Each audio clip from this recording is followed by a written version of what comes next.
Mika, if I start with him, was much more of a mental driver in terms of we spoke a lot about all of this sort of stuff as the season was going on, looking at different races, what can we improve? If things went wrong, we spoke about it a lot. The sport helped in terms of getting back into that. Visualization was a big thing. So before qualifying with Mika, used to sit him in a dark room, eyes shut in the driving position, and he would just talk me through his perfect lap. Okay. And at the end of it, I always used to say, okay, give me a time. And my God, he was always within like a couple of tenths of that. And sometimes you just think, where did that time come from? Because we didn't come anywhere close to that in the practice sessions. Yeah. And he had this remarkable ability in qualifying that I thought was just unbelievable. But he was more on that mental side. Whereas Kimi's approach was very different. Kimi was the macro guy. So he didn't want anyone fucking with his head, sort of thing. But he was in control of his emotions. He was in control of himself. He had a very good awareness of what he could do. I mean, we've heard some radio messages that would suggest otherwise. We have. That is very true. But as a driver, most of the stuff I did with him was more physical. He was very good at just, like I said to you earlier, forgetting the things that have gone wrong, focusing on going forwards, and he would sort of look at the car and say to the engineer, this is my biggest problem, get rid of that and I'll make the car go quicker. So it allowed the engineers to really just focus on one thing. And I remember sort of hearing DC's engineer once say, he just described this lap to me, and there was a bump in turn 16. It's like, how am I supposed to deal with that? So I think from an engineering point of view, Kimi was probably a little bit easier, because Monza, for example, if you could ride the curbs in Monza, especially from Kimi's perspective, you could gain a lot of time. So he would sit down with the engineers and Mark Slade and just say, look, give me a setup that allows me to ride the curbs. And it might mess up certain other areas of the car in the cornering. But having that ability to ride the curbs, he gained like half a second and did things in that car that shouldn't have been possible, because he just focused on the biggest problem and tried to correct it. It allowed him to go quicker. So I think he benefited a lot from that sort of, if you like, macro, more simplistic approach. Don't try and go into the details of everything. Whereas Sebastian, super detailed. I mean, literally, complete opposite. So he was just looking at every single detail. How can I get incremental gains in every area to try and get the best lap time? And he was just a workhorse, and that very German mentality of going through everything in detail. So a very different approach. And like I say, I think all three approaches worked. Well, they clearly did. All world champions. But it was just interesting seeing that side. And I think what was interesting about Kimi was, I think even Sebastian sort of said he was the most naturally talented driver he ever knew. And I would say the same. All of the drivers I've worked with and seen, Kimi's natural ability was incredible. But if the team had a new part to come in Ferrari, as an example, they put it on Kimi's car because they knew they would get it's shit, get it off, or it's okay, let's work around it. Whereas other drivers would say, okay, the wind tunnel says this is 0.3 quicker, we've got to make it work. So I think Kimi was very good at understanding, no, crap, or yes, it will work. So instinctive, would you say, with Kimi? I think instinctive. He just had that feeling under his ass of what the car was doing. And it was a very quick feeling.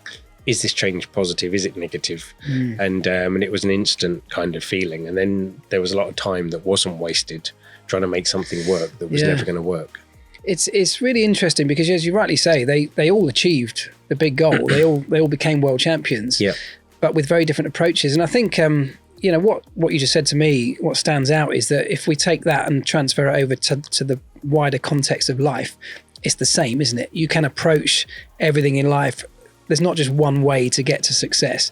And I think, with Kimi's approach, I can see the value in that in terms of applying it to life, in that sort out the biggest problems first. And then if you've got spare capacity at the end of that, start drilling down into the finer details, which clearly worked for Kimi. And I think a lot of people are very guilty of trying to figure out the finer details first before they get the basics nailed. But equally, this idea that Seb looked at everything, and I think Lewis is probably very similar, Lewis Hamilton, looking at minute details, in every area, because the ultimate potential of getting all of those right seems enormous, but it requires a very different mentality, in that there's a huge amount of effort and workload, probably sacrifice. There's a huge amount that has to go in to make that approach work, isn't there? Yeah, for sure there is. And I think, like, from what I understand, I never worked with Michael Schumacher, but I understand he was very much like that as well. And how can you kind of get the people around you to work well and do everything they can to help your performance? I think that's kind of like a more of a team leader kind of mentality, which some drivers have and some drivers don't. What about the idea of when you're trying to coach and train a driver, and they're obviously not operating on their own. They've got competitors, and sometimes those competitors are in the same team. Your biggest rival can often be your teammate, and it can pose some really tricky dynamics. We've seen it over and over again at multiple different teams and over different years. It very rarely works out that they can still be friends when they're the guy effectively stopping them winning the world title. Sure. And you've been in that situation. Mika, as you said, you worked with Mika as a world champion. I know, having worked as part of that team as well, that Mika had some quite clever ways of using his spare capacity in a way that I find fascinating, to not only improve his own performance, but maybe to even affect the performance of his competitors as well. Yeah, I mean, Mika was like very smart like that. So he was very aware of the lap time he thought he could do. And I'd kneel down by the car and he'd look at me and he's like, I can go 3/10 quicker. But what Mika was very clever at was, on a Friday in the practice sessions, he would go out, get a feel for the car. He'd do sector 1 as quick as he could. Sector 2, he'd back off a little bit, like 2/10 slower, knowing that he could go a little bit quicker. Then he'd put in the final sector quick. And then he'd go around and he'd play around with this. How much can I push? But he'd never do 3 sectors as quickly as he could. Deliberately. And then for the teammate, DC normally at the time, he'd look at Mika's lap time, and he's done a 21.0. And that was DC's aim. That was his benchmark. Yeah, so David would come and think, okay, I can do a 21.1.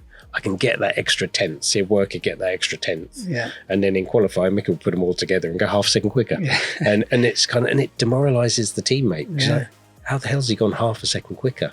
It's a deliberate psychological approach that he was thinking about that when he was back on the Friday. Absolutely, yeah. And like I say, and I think that's one of the things, he always sort of held his cards quite close to his chest. He knew what he could do. Yeah. And I think that sometimes before qualifying, when I sat him down in the room and he said this lap time that we'd never done in sort of practice, that's where it came from, because he kind of put all that together. And then also, when you're putting that whole lap together in all 3 sectors, you're going to gain just from the fact you're going to go flat out in all those sectors. So he could gain a lot just from that. But it was that kind of like, how can I make sure I know what I can do in the car without showing my teammate what I can do in the car, to give him a false benchmark of what he needs to aim at. What a fascinating approach. And I can't ever imagine Kimi thinking to those levels. He wouldn't be interested in he'll go as quick as he could. Yeah. I mean, because he just wants to go as quick as he can. And he wants to know what the car's capable of.